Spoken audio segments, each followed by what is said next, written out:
다큐멘터리 역사를 찾아서 제539편 이시의 난을 일으키다.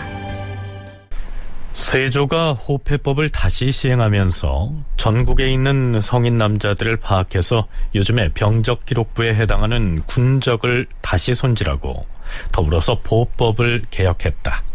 이러한 내용을 지난 시간에 보내드렸습니다. 그렇다면 세조가 이 시기에 이러한 작업을 감행한 그 배경이 궁금하지 않습니까? 성신여대 오종록 교수의 얘기를 들어보시죠. 대마도 정벌을 했다거나 아니면 이제 그 여진적 정벌을 했다거나 이렇게 큰 전투가 벌어지거나 아니면 소소한 것은 여진적이 이제 국경 지역에 침입하거나 하는 그런 수준이고, 전쟁에 의해서 큰 피해를 입었던 경험, 이건 벌써 2세대, 3세대 이전의 기억이 되었습니다. 그런 사정 속에서 조선이 이제 새로운 군역 제도를 마련하고자 했는데, 맞으면 그 이름을 두 사람의 장정을 짝으로 해서 보호를 구성을 하고 기본적으로 1보 이상을 지급한다 라고 생각을 했기 때문에 거기에서부터 보호법이라고 이름을 부르고 있습니다. 대마도 정벌이나 여진 정벌 같은 큰 전쟁을 치른 지가 아주 오래됐기 때문에 그 사이에 느슨해진 군역 제도를 개혁할 필요가 있어서 이 시기에 와서 보법을 시행하게 된 것이다. 이러한 얘기인데요. 그런데 세조가 추진하는 이 보법은 만만찮은 저항을 불러옵니다. 무엇이 문제였는지 우선 대제학 양성지의 상소문 일부를 들어보시죠. 전하, 신이 역대 제도를 살펴보건대 민구가 30만이라고 하면 호수는 10만이 되고, 호수가 10만이면 그 중에서 군사는 3, 4만 명이 되어서 을에 삼정을 1호로 삼아 싸웁니다. 대개 사무에서 군사 한 사람을 길러 싸웁니다. 하운데 지금은 이정을 1보로 삼고 있사옵니다.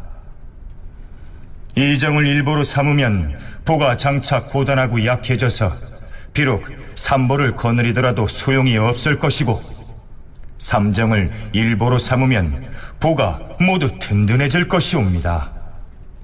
비옵건대 삼정을 1보로 삼도록 하시옵소서. 자, 양성지가 한 말을 되새겨 보지요. 여태까지는 세 가호에서 군인 1명 정도를 배출해 왔는데, 이제부턴 가호별로 군대 갈 사람을 정하는 것이 아니고 인구 조사를 해서 남자 장정 2명 중에서 1명은 군대에 가고 나머지 한 사람은 군대 간 사람의 식구들을 돌보는 이 보혜 구실을 하도록 해놓았지만, 군대 간 사람도 그 군인의 가족을 돌보는 보인들도 너무나 힘겹고 벅차다. 그래서 장정 3명을 한 묶음으로 해서 거기에서 1명의 군인을 배출하고 나머지 2명이 그 1명의 식소를 돌보는 이 3정 1호의 방식으로 보호법을 좀 바꾸면 안 되겠느냐, 이러한 호소를 하고 있는 것입니다. 그러나 이러한 불만에도 불구하고 호패법에 이어서 보호법이 시행됩니다. 그런데 조선 8도 중에서 이 보법이 가장 나중에 시행된 지역이 바로 지금의 함경도인 함길도였습니다. 이 함길도는 조선의 건국자지요, 태조 이성계의 세력 근거지로서 아주 독특한 위상을 지닌 지역이었습니다. 여기에서 보법 시행에 대한 불만이 터져나온 것입니다. 서울대 규장가 강문식 학예연구사와 오종록 교수의 얘기를 차례로 들어보시겠습니다. 이성계도 마찬가지로 그 함경도 지역의 토호로서 그 지역의 주민들을 산적 예속민으로 거느리고 군사력을 키웠던 사람들인데, 그런 것들이 이때까지도 여전히 남아서 지역의 토호들이 그 지역의 어떤 백성들을 자기의 어떤 노비까지는 아니지만 어쨌든 사적으로 예속해서 지배를 하고 있었는데, 이 사람들이 다 군역 자원으로 파악이 돼서 끌려가는 거죠. 결국은 이 토호들의 이해관계에 상당히 이제 불이익을 줄 수밖에 없는 그런 문제들이어서 이 함경도 지역의 토호들도 상당히 이제 거기에 대해서 이제 불만이 많았던 그런 측면들이 있던 거죠. 먼저 보호법을 시행해 나가고 그것을 위해서 양전 토지조사도 새로 하고 그 다음에 이제 호적도 새로 작성하고 군적도 새로 작성하는데 그런데 이 호적과 군적 작성을 뒤로 미룬 지역이 딱 한도가 있는데 그게 함길도였습니다. 그런데 그 함길도에서 마지막으로 호패법 시행을 다 하고 호적 작성하고 군적 작성하도록 되어 있는 마지막 연한이 이때예요. 세조 13년. 그래서 바로 그런 것들이 뒤에 이 지역에서 이제 반란이 일어나게 되는 그런 조건과 확실하게 이제 연결이 되어 있습니다. 그런데 이 호패법과 보호법 시행에 대해서 가장 크게 저항한 사람들은 농사를 직접 짓는 일반 양인, 농민들이 아니고 대토지를 소유한 토호들이었습니다. 이 토호들의 불만이 결국 이시의 난으로 분출한 것인데요. 그 본격적인 이야기는 조금 뒤로 미루겠습니다. 세조는 자신의 정책이 지방 단위에서 효율적으로 시행되게 하기 위해서 각 지방에 분대어사를 파견합니다. 우선 조선왕조실록 세조 1년 11월 7일의 기사를 살펴보죠. 세조가 정사를 보기 위해서 사정전에 입장합니다.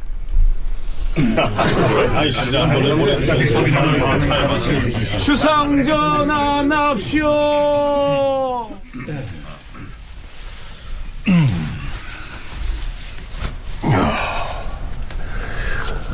다들 좌정하시오. 자, 도승지는 어사 파견에 관하여 과인이 내린 어서를 대소신료들에게 일러주라. 전하, 어사 파견에 대한 것이라 하였사옵니까? 그렇소. 내가 분대 어사를 파견하려고 결심하고 어사가 행할 만한 일들을 일일이 적어 놓았으니 경들이 살펴보고 행할 수 없는 것은 삭제하되 되도록 간략하게 만들어서 결정을 하시오. 주상 전하, 어찌하여 오늘에 이르러 분대 어사를 파견하겠다 하시는 것이옵니까? 분대 어사를 파견하려는 과인의 뜻을 모르겠다는 것이오. 지금은 중외 분대 어사를 보내서 지방의 수령들을 감찰할 때가 아닌 것으로 아옵니다. 무슨 말을 하는 것이오? 옛사람이 이르기를 고양이를 기르는 집에는 쥐가 함부로 다니지 않는다 하였어. 어사를 보낸다고 비록 모든 비리를 일일이 다 적발하지는 못할 것이오. 허나 어사가 도내에 가서 순행을 하게 되면 백성을 수탈하는 타막한 수령들이나 잔악한 무리들이 아마도 아주 조금이라도 움츠려들지 않겠습니까? 과인이 어사를 보내서 백성들의 질고를 물어 살피려고 하는데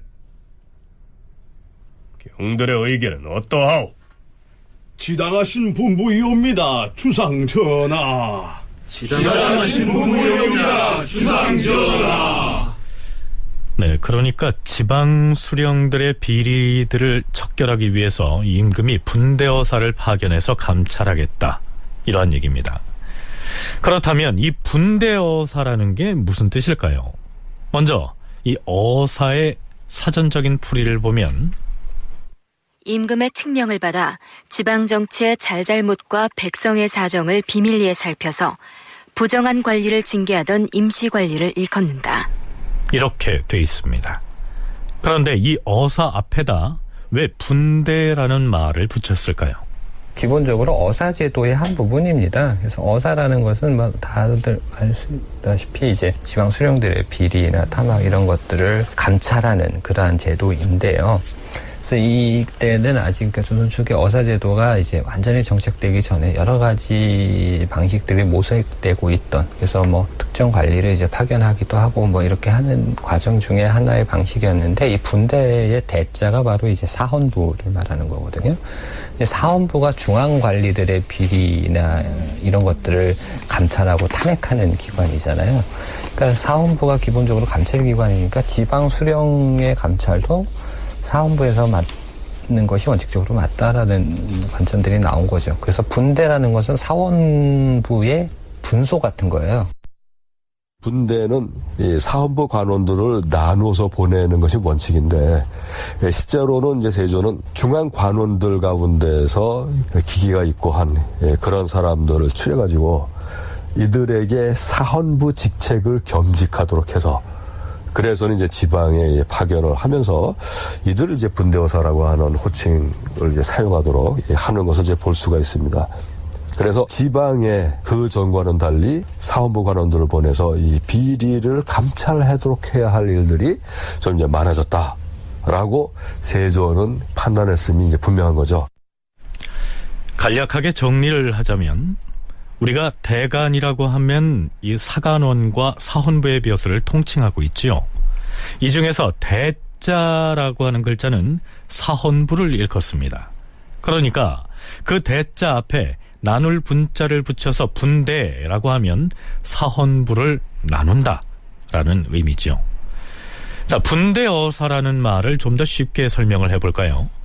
사헌부를 지금의 감사원이라고 치면, 분대어사란 지방관리들의 비리를 감찰할 목적으로 지방에 파견한 감사원의 일부 관리들이다. 이렇게 이해하면 되겠습니다. 기본적인 업무 자체는 뭐 일반 어사나 마찬가지죠. 근데 일반 어사나 분대어사 같은 경우는 이제 파견 누가 간다라는 게 미리 알려진 상태에서 가는 건데, 이 분대는 이제 그 파견되는 사람이 바로 이제 사헌부 관원이 파견이 된다라고 하는 그런 면에서 이제 분대어사라고 하는 명칭이 붙은 것이고요.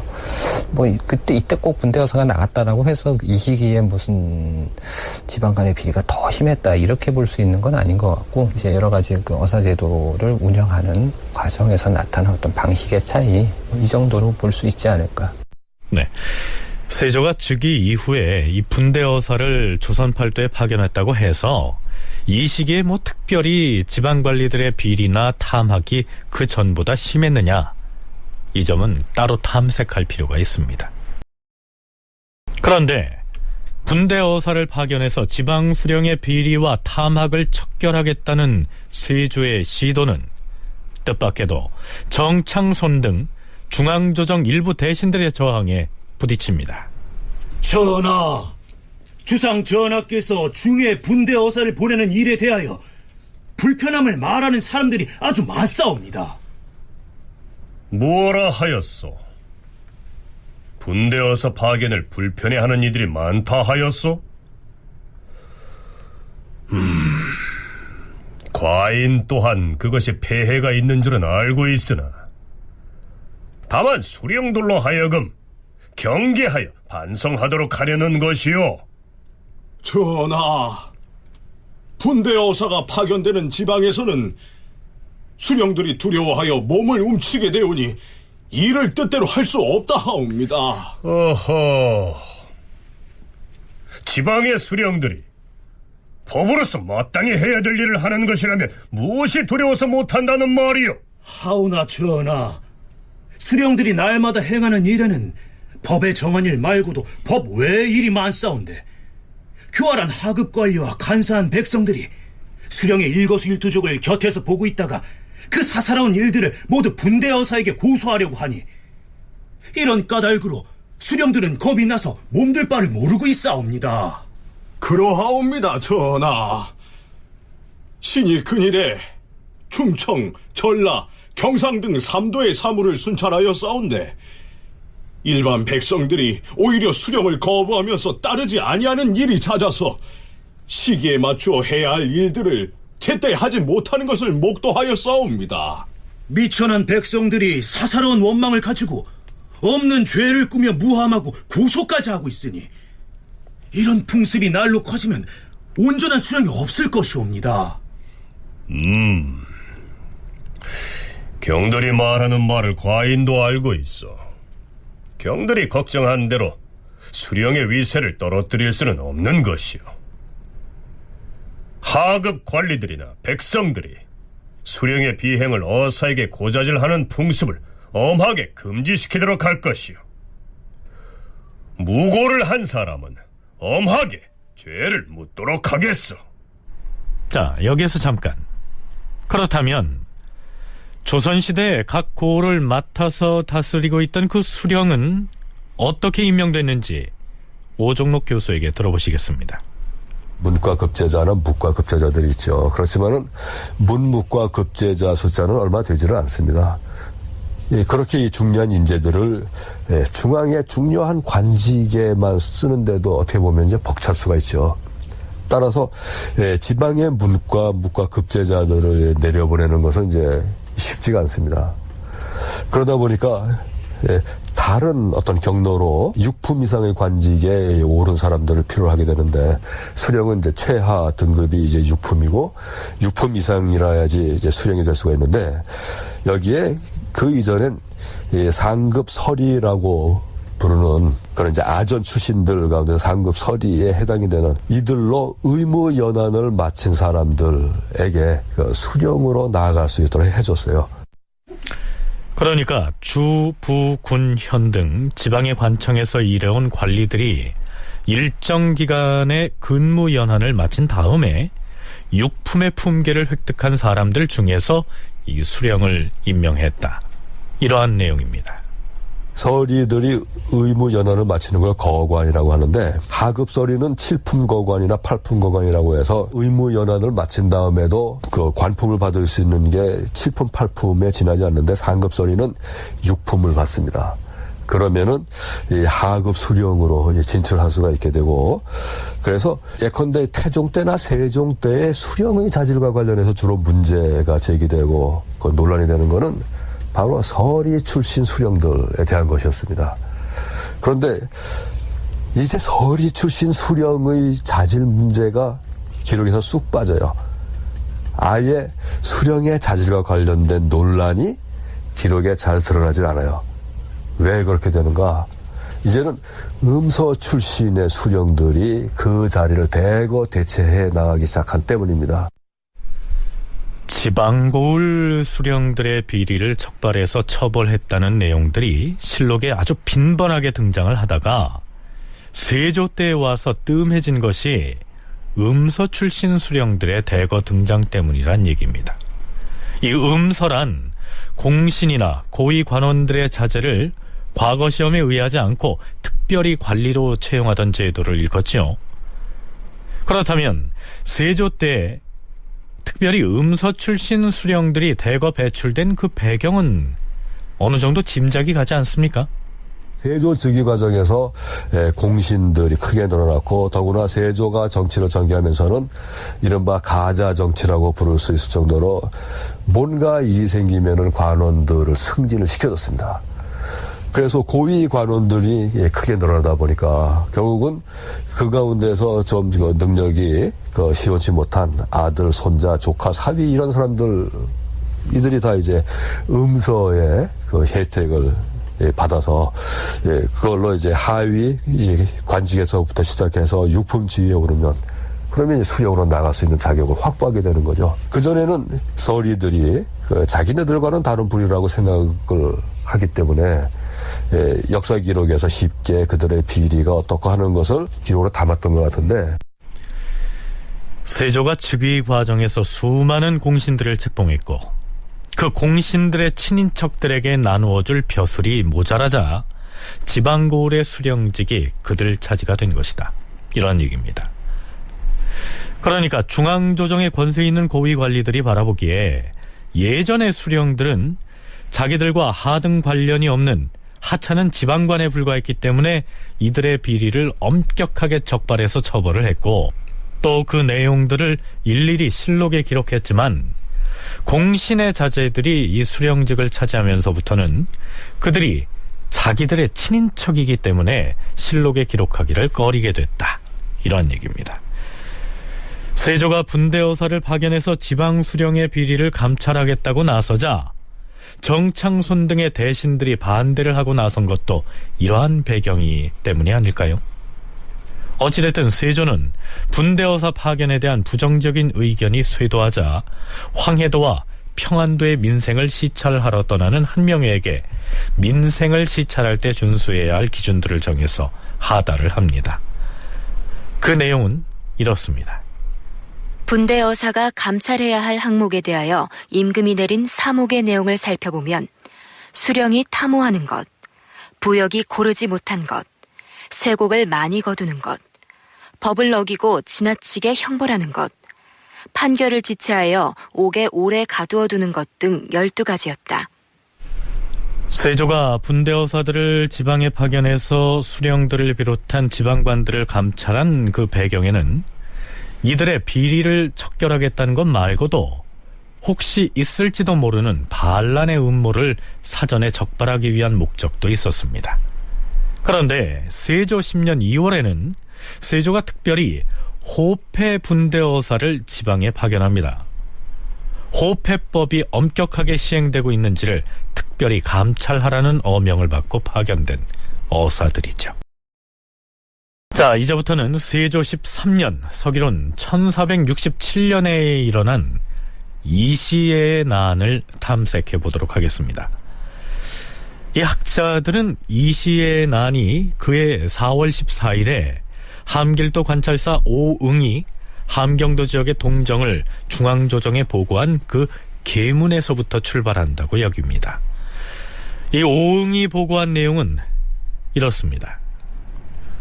주상전하, 훈춘에 사는 여진족 오로토가 경웅에 이르러서 신에게 고하길 이달 초 하룻날에 골간 올적합의 주우론을 물가에서 만났는데 그 올적합이 이르기를 후라토도의 배 13척이 정박하여 있다고 하였다 라고 말하였다고 하옵니다.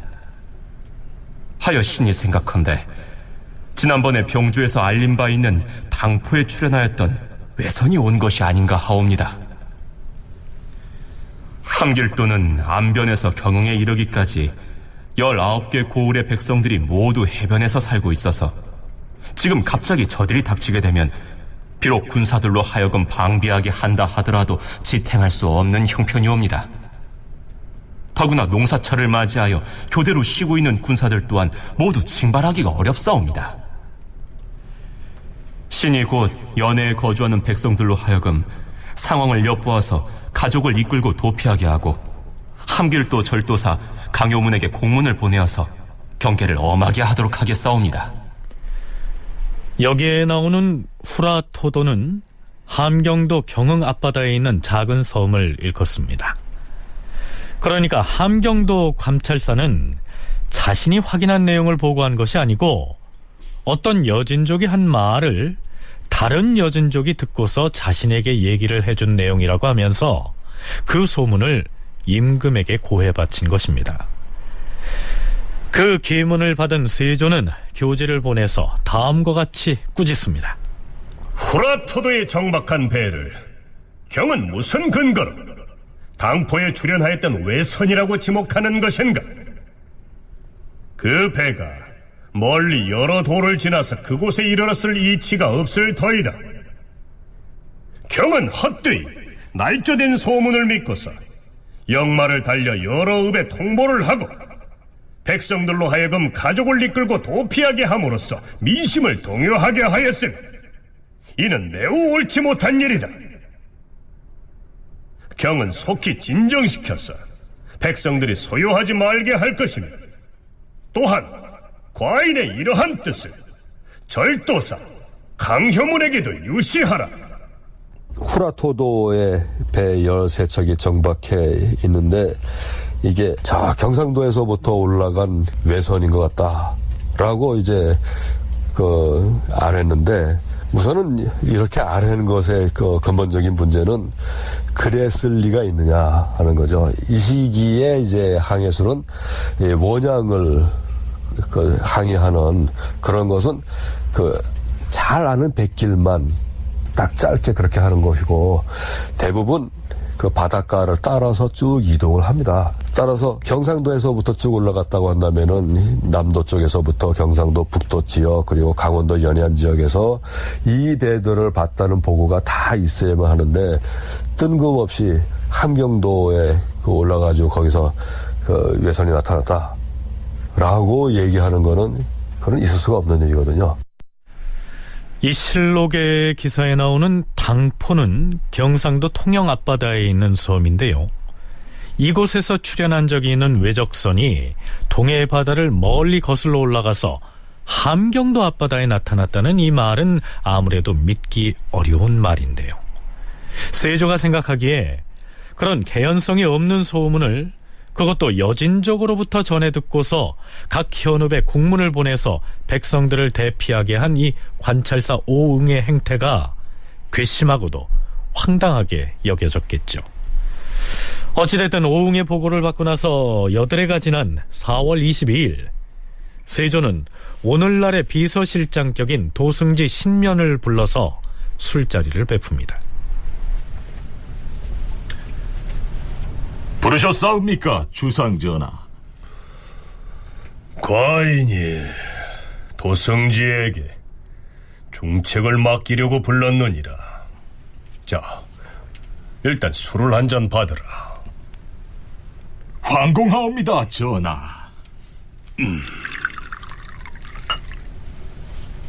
하운데 중책이라 하옵시면 신은 도승지의 직책만으로도 과중하다 여기옵니다.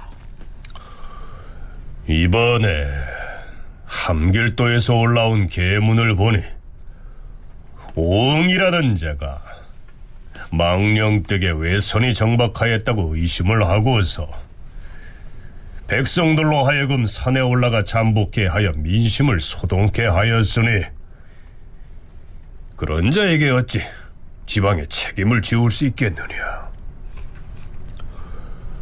그것은 불가하니 그대가 가서 대신하라. 세조는 오응에게는 아직 알리지도 않은 상태에서 오응을 파면해버리고 신면을 새로운 관찰사로 임명합니다. 그동안 도승지 역할을 해오던 이 신면이라는 사람은 어떤 사람이냐 하면요, 신숙주의 아들입니다. 오응은 약간 좀 사실 파악은 안 되지만 좀 이게 대비를 해야 되지 않느냐라는 그런 식으로 조금 보고를 하고, 강용문은 확인해 보니까 사실은 아닌 것 같다, 뭐 이런 식으로 보고를 하죠. 여기에 대해서 이제 세조가 사실도 확인이 안 되는 걸 갖고 보고하면서 중회를 시끄럽게 한다, 혼란하게 한다 하면서 이제 오응을 질책하는 그런 부분들이 나오는데, 어쨌든 이 부분은 이제 뒤에 그 8월 달에 이희애가 잡혀서 국문 받는 과정에서 나온 기사와 연결시켜 보면은 이희애 측에서 이미 이때부터 어떤 그 유언비어들을 이제 유포를 하면서 공작을 핀 것이 아닌가라고 생각이 되고요. 실록에는 이러한 헛소문을 퍼뜨린 사람이 이시애였다, 이렇게 기록되어 있는데요. 이건 한참 뒤에 밝혀진 내용입니다. 신면을 새로운 관찰사로 임명해서 함길도에 보내고 나서 일주일이 지난 4월 27일, 요즘으로 치면 군대 참모장교에 해당하는 한 별시위의 부인이 조정에다 억울한 사정을 호소합니다. 주상전하, 억울하옵니다. 제 남편은 별시위 김기지라 하온데 일이 있어서 함길도에 갔다가 역마를 함부로 탄 죄에 연루되어서 지금 옥에 갇혀 있사옵니다. 제 남편을 가둔 사람은 함길도 관찰사 오응과 절도사 강효문이옵니다. 하온데 오응과 강효문은 여러 수령들과 더불어 기생을 데리고 연음을 일삼고 남형을 하였사옵니다. 어명을 내리시오. 제 남편의 억울함을 풀어주시옵소서, 주상전하. 여기서 제비연자에 마실 음자를 쓰는 연음이란 쉽게 말하면 술판을 벌이는 것을 말하고요, 남형이란 법에 따르지 않고 형벌을 함부로 가하는 것을 일컫습니다. 이 별시위 안에 하소연을 들은 세조는 즉시 이 승지들을 소집합니다. 오은과 강효문이 범한 죄상은 결코 덮어둘 수 없는 일이다. 함길도의 새로운 관찰사로 신면을 임명하여 보냈으니 그로 하여금 이 문제를 핵실하게 하는 것이 좋겠는가? 아니면 별도로 사람을 보내는 것이 좋겠는가? 전하, 관찰사가 관장하는 업무가 매우 번잡하옵니다. 하오니 별도로 사람을 보내시옵소서.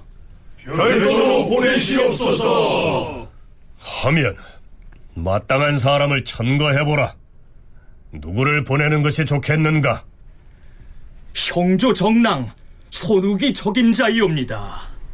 이렇게 해서 세조는 형조 정랑 손욱을 함경도에 보냅니다. 근데 특별히 이렇게 얘기하죠. 한 지방의 책임을 위임한 관리에게 자그마한 허물이 있다 하여 이를 용서하지 않고 처벌하는 것은 대신을 대우하는 예가 아닐 터이다. 그러나 연음한 죄는 용서할 만도 하나 남형의 죄는 결코 그냥 지나갈 수 없는 문제이니라. 철저히 핵실하여 아뢰도록 하라. 네, 사실 세조 자신이 공신들에게 주연을 다반사로 베풀어 온 처지에 이 지방의 관찰사가 기생을 불러서 술잔치를 벌인 것을 문제 삼기에는 좀 쑥스러운 측면이 있었겠죠. 문제는 남형인데요. 세조가 한 군관 아내의 하소연을 듣고 그 내막을 철저히 조사하도록 이처럼 엄한 명령을 내린 배경을 강문식 연구서로부터 들어보시겠습니다.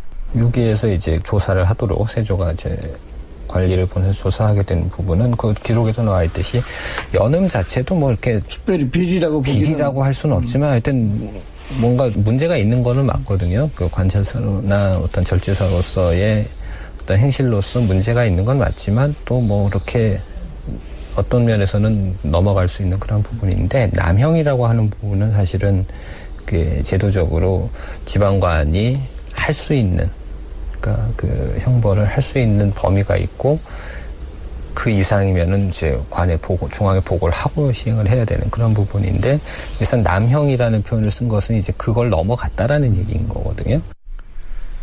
자, 이제 오은과 강효문은 어떻게 될까요?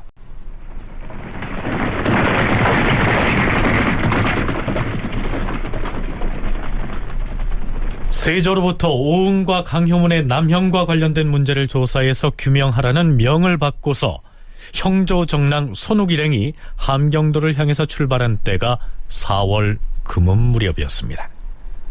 5월 초상훈 날에 오응이 세조에게 또 계문을 보내옵니다. 여전히 함길도 관찰사라는 직함으로 말이죠. 새 관찰사로 임명해서 보낸 신면관은 임무 교대가 아직 안 된 상태에서 보낸 셈이죠. 자, 그 내용은 이렇습니다. 주상 전하, 이곳 함길도 길주에 내수사에서 일하는 만자라는 종이 있사온데 그가 어느 날 고업동이라는 산호를 붙잡아 관하에 데리고 와선 이 사람의 행동 거지가 매우 의심할 만합니다. 이렇게 고하였사옵니다. 그러자 길주 목사 설정신과 판관 박순달 등이 붙잡혀온 고업동이란 자를 국문하였사옵니다. 하온데 고업동이라는 종의 입에서 이런 말이 나왔습니다.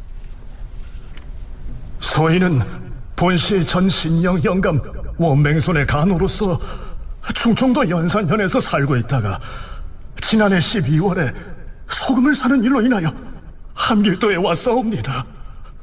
어느 날 수군 절도사의 군영에 이르렀다가 갑자기 나장들에게 붙잡혀서 강제로 배에 타게 되었습니다. 그런데 그 배에 탄 어떤 사람이 말하기를 진무 하수장을 비롯한 40여 명의 쌀 400석과 여러 물자들을 싣고서 몰래 함길도에 가서 오랑캐를 방어할 것이다, 이렇게 말했습니다. 그 배에 탄 우두머리 하수장이 배 안의 사람에게 말하기를 장차 올적합에게 군사를 청하여 함길도의 인물을 모두 죽이겠다라고 하였고. 네. 자, 실록에 아주 장황하게 올라있는 관련 기사들을 되도록 이해하기 쉽도록 간추렸음에도 불구하고 이렇듯 갈피를 잡기 어려울 만큼 고읍동이라고 하는 종은 아주 횡설수설한 것으로 되어 있습니다. 그런데 일개 관노로부터 들은 소문을 계문에 길게 소개한 다음에 오응은 이렇게 덧붙이고 있습니다. 전하, 신이 가만히 생각한데 충청도와 함길도와는 해로가 험하고 멀어서 배가 돌아와 정박하기가 어렵고, 또 남쪽 사람이 북쪽 오랑캐와 연결하여 난을 꾸미는 것은 허망한 듯 하옵니다만, 신은 즉시 고읍동이라는 종을 옥에 가두고 이어서 충청도에도 공문을 보내서 그 진위를 조사하게 하였사옵니다. 그런 떠도는 소문이 있다고 해도 민심의 동요가 없도록 단속을 해야 할 관찰사가 그 내용을 일일이 적어서 임금에게 보고를 하고, 이번에는 충청도에까지 공문을 보내서 그곳의 민심마저 술렁거리게 만들고 있는 것입니다. 그런데 또 한 사람, 함길도 절도사인 강효문도 조정에 계문을 보냅니다. 전하, 지난번에 관찰사 오웅이 아랜 바 있는 후라토드에 와서 정박하였다는 배에 대한 이야기는 신이 여진족의 족장을 만나 자세히 물어봤사옵니다. 그들이 한결같이 말하기를 일찍이 이 섬의 선박이라고는 전혀 없었다고 하오니 반드시 이는 허사일 것이옵니다. 그러면서도 강효문 역시 함길도 일대에 떠돌고 있는 소문들을 미주알고주알 보고합니다. 그 소문의 내용들은 대개 이렇습니다.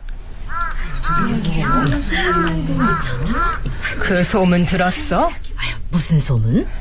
장례원에서 일하는 중산이란 종한테 들은 이야기인데, 저기 경흥하고 경원에는 도적의 배들이 많이 정박하고 있었는데 그 배들이 서서히 육지로 내려와서는 종성과 경원 양읍의 민가를 아주 분탕질을 하고 있다잖아. 나도 들은 얘기가 있는데 그 도적들이 이징옥이 반란을 일으켰을 때 이징옥을 배반한 군졸들을 포졸이 골라서 죽이려고 한대. 이를 어찌. 그때 이징옥을 배반한 사람이 한두 명인가. 아휴, 한바탕 피바람이 불겠네 그려. 또 누군가한테서 들은 말인데 그 도적의 무리가 함길도 절도사에게 강을 건너가서 적군의 동태를 살피도록 유인한 다음에 반쯤 건넜을 때 도적들이 전후에서 협공을 해서 관군들을 몰살시킬 것이라고. 강효문은 계문의 말미에서 이러한 소문들이 사람들을 놀라게 하고 있사옵니다. 신은 이미 관찰사에게 공문을 보내서 조사를 하게 하였사옵니다. 거짓말을 퍼뜨려서 민심을 소유하게 하는 자는 마땅히 법으로 통렬하게 다스리시옵소서. 이렇게 덧붙이고 있습니다. 관찰사인 오응의 경우에는 그 소문들의 일부를 사실로 믿고서 백성들을 피신시키는 등 허둥대고 있는데 반해서 이 강효문은 헛소문을 퍼뜨린 자들을 색출해서 처벌해야 한다고 쓰고 있는 점이 다르죠.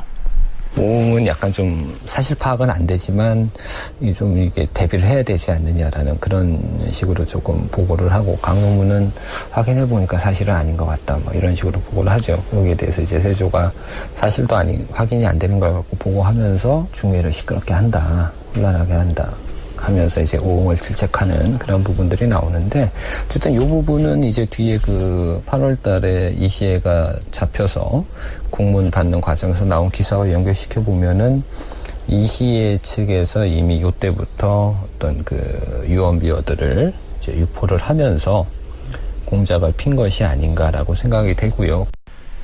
함길도에서 흉흉한 소문들이 잇따라 보고되자 세조는 신숙주와 한명회 등 대신들과 함께 대책을 수기합니다.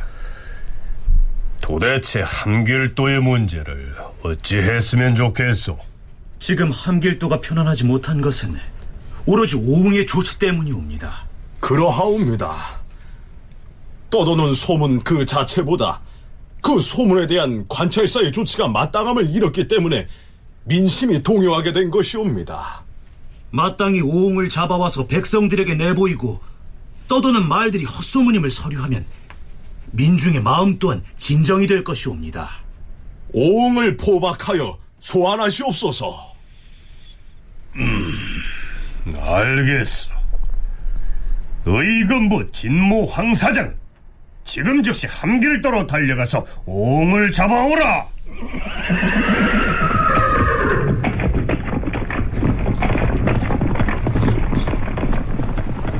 그리고 세조는 함길도 절도사인 강효문에게 교지를 내려보냅니다. 절도사는 들어라. 지금 함길도 도내의 백성들에게 들으니 처음에 관찰사인 오응이 망령뚝에 후라토대에 외선이 있다고 말하였고, 또한 사람들에게 도적이 쳐들어올 것이니 가소를 이끌고 피하게 함으로써 백성들이 놀라 산업을 철폐하고 아이를 버리고 달아나 사방으로 흩어진 자가 있기에 이르렀다 하니 이는 용서받지 못할 일이다. 하여 과인은 의금부로 하여금 옹을 잡아와서 망령되게 민중을 의혹하게 한 죄를 다스리게 하였다. 경은 군민을 효유하여 그 소문들이 모두 헛소문임을 명확하게 알게 하고 각기 안심하고 생업에 종사토록 하라. 함경도에서 이러한 흉흉한 소문들이 어지럽게 나돈 것은 사실이고, 관찰사인 오응 등이 제대로 대처를 하지 못해서 도민들이 혼란에 빠졌다는 얘기입니다. 한참 나중의 기록에 따르면 이시애가 민심을 자신의 편으로 끌어들이기 위해서 일부러 소문들을 조작했다고 돼 있습니다. 이시애가 조작해서 헛소문을 퍼뜨렸다는 이 기록이 사실이라고 해도 왜 당시 함길도의 백성들은 이러한 헛소문에 동요해서 갈팡질팡하게 됐을까요? 강문식 연구사는 그것이 호패법과 관련이 있다고 분석하고 있습니다. 호패법이나 보법 시행 과정에서 이제 상당히 그 많은 경제적 손실이라든가 또 그 지역 사회의 어떤 지배권의 약화 이런 그런 것 때문에 이제 상당히 그 불만이 많았던 토호들에게 이러한 그 중앙에서 함경도를 차별하고 함경도 사람들을 다 죽이려고 한다 라고 하는 유언비어를 퍼뜨리면서 우리가 가만히 있으면 안 되고 뭔가 대응을 해야 되겠구나라고 하는 그런 위기의식을 느끼도록 하기 위한 그런 유언비어가 아닌가 이렇게 보여지고요. 그래서 실제로 그 5월 10일에 그 반란 과정에서 보면 굉장히 그 즉각적으로 어떤 그 토우들이 여기에 동조를 하면서 그 지역의 수령들을 살해하고 지역을 장악하고 지역의 그 군사들을 이제 반란군으로 동원을 하는 그런 모습들이 나타나는데, 그런 거 봤을 때는 이미 사전에 그런 내용들이 상당히 그 지역에 많이 퍼져 있었고 그것이 이제 토호들 입장에서는 사실로 받아들이고 있었던 것이 아닌가. 호패법을 시행해서 호적과 군적을 정비하고 또한 보법의 실행을 강행하려고 하자 그 지역의 토호들의 불만이 고조됐고, 그런 터에 이시애가 민심을 교란하는 술책을 쓰자 아주 쉽게 동요하게 됐다. 이러한 얘기입니다. 드디어 세조 13년 5월 16일 함길도 길주.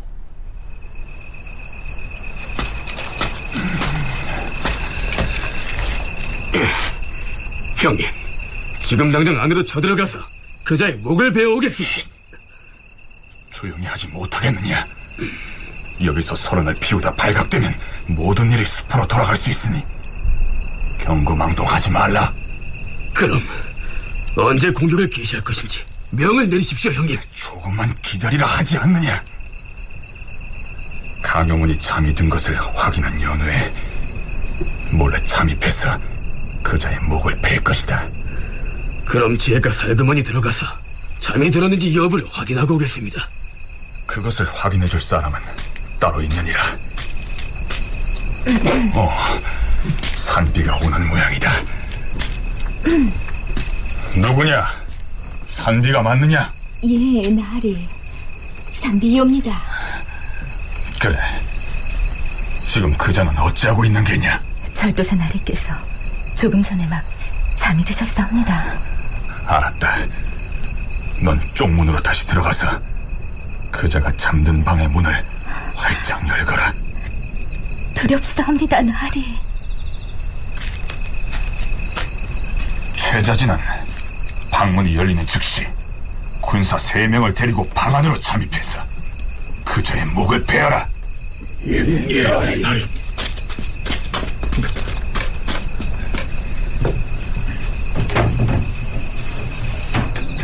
지금이다. 문이 왔으니 가서 해치워라. 웬 놈이냐? 여봐라! 자객이다! 저놈들을 잡아라! 걔 아무도 없느냐? 놈이 빠져나왔다. 저들을 쫓아가서 목을 베어라.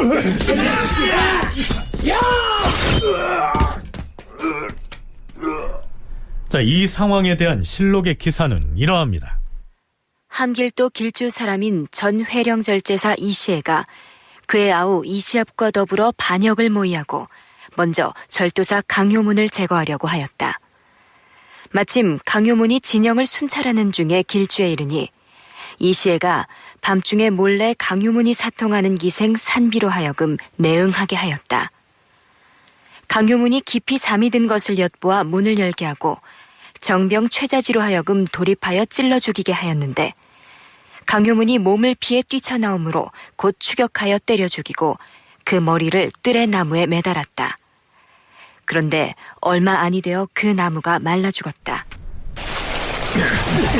자, 이 길로 각 관하로 가서 목사, 판관, 부사, 군관들을 모조리 죽여라.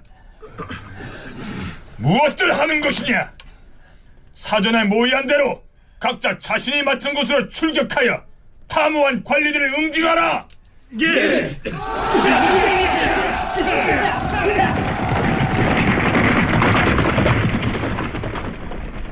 이시의 무리는 평사 권진과 목사 설정신, 판관 박순달, 부령부사 김익수 등을 죽였다. 또한 군관인 성희건, 강석효, 이재, 최식, 김수동, 한희, 김계남, 강흥손 등을 모두 죽였다. 그리고 지인 이극지를 조정해 보내어서 임금에게 이렇게 아뢰었다. 전하, 신 이시에요입니다. 여진종 올량암이 수차에 걸쳐서 적선이 후라토도에 정박하였다고 구하였는데도 함길도 절도사 강효문은 아무것도 묻지 아니함으로써 임무를 방기하여 싸웁니다. 또한 적군이 경원과 종성의 여러 관사를 불살랐는데도 강효문은 이를 아르지 아니하여 싸웁니다.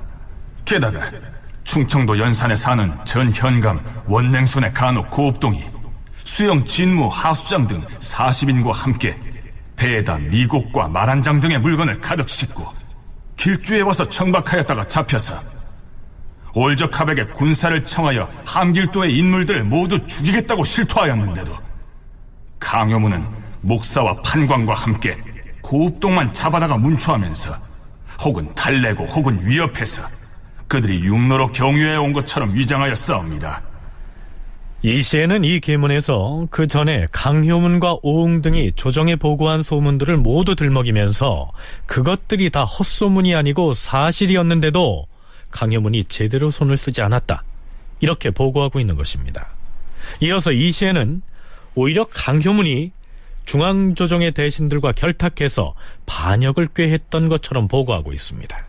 주상 전하, 또한 지금이 한창 농사철인데도 강효문은 각 진영의 정병들을 많이 징발하여 거느리고 이곳 길주에 이르러 싸웁니다. 강효문은 이 정병들을 뽑으면서 이들에게 너희들이 지금 협력을 하면 서울의 대신들과 내응하여 대사를 이룰 수 있다, 이렇게 회유하고 설정신, 박순달, 김익수 등을 시켜서 각각 진병을 거느리고 서울로 향하게 하여 싸웁니다. 이시에는 한 걸음 더 나아가서 세조의 최측근 실세인 신숙주와 한명회가 강효문 등과 내통해서 반역을 꾀한 것처럼 말합니다. 군관 현등리를 국문하였더니 그가 이렇게 토설하여 싸웁니다.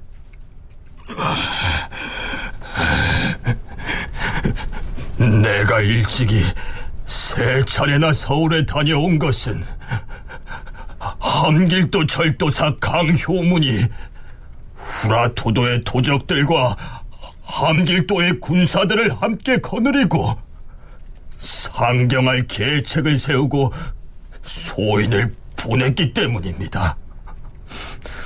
소인이 서울에 가서 한명회, 신숙주, 김국광, 노사신, 한계희 등에게 은밀히 강효문의 서찰을 주고 약속을 정하려고 하였습니다.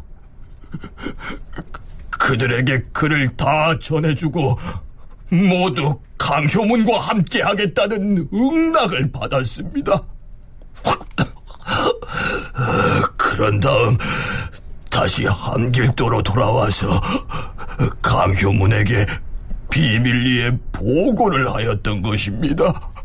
강효문은 이렇듯 반역을 꾀하였사옵니다. 드디어 강효문은 이달 초 이렛날에 정유굴이라는 자를 함길도의 육진 중 오진에 각각 보내어서 장수들에게 군사를 더 뽑아오도록 명하고, 강효문 자신은 경성부를 출발해서 이달 열흘에 길주에 도착하였던 것이옵니다. 그리하여 신 이시에는 길주의 군관들과 회의를 하여 의견을 모은 뒤에 강효문 등을 잡아 죽이고 이시압으로 하여금 길주 군사 20인을 거느리고 가서 그의 수하인 정유글과 경성 이북 여러 진의 장수들을 모조리 포살하게 하였사오며, 현등미와 고읍동 등은 옥에 가두어 놓고서 주상 전하께서 친히 하문하시기를 기다리고 있는 중이옵니다. 이 시에는 강효문이 신숙주 한명회 등과 사전에 내통해서 어마어마한 반역을 획책했는데 자신이 나서서 일망타진한 뒤에 임금의 명령을 기다리고 있다, 이렇게 보고하고 있는 것이죠. 자, 그러면 이처럼 엄청난 내용의 보고를 받고서 세조는 어떤 조치를 취했을까요? 임금이 이극지가 가져온 이시의 계문을 보고 곧 이극지를 불러서 이시의 반역한 상황을 묻고 능성군 구치관과 좌찬성 조성문, 도승지 윤필상 등을 불러서 다시 국문하게 하였다. 그러나 이극지는 이시애를 몰래 돕고도 사실대로 대답하지 않았다. 그리하여 이극지를 의금부에 가두었다. 그런데 이런 일이 벌어지게 되면 마땅히 신숙주와 한명회를 불러서 대책을 논의해야 마땅할 것 같은데 세조는 그렇게 하지 않았습니다. 도성지는 능성군을 불러오라. 이 능성군은 예전에 세조가 신숙주와 함께 술자리에 불러놓고서 신정승이니 구정승이니 하면서 농을 주고받았던 그 구치관을 일컫습니다. 이시애가 반역 세력과 내통한 것으로 거명한 한명회와 신숙주를 일단 의논 대상에서 제외시켜버린 것이죠. 임금이 구치관 등과 더불어 이시애 등 반역자들을 토벌할 계책을 은밀히 논의하고 밤중이 되어서야 파하였다.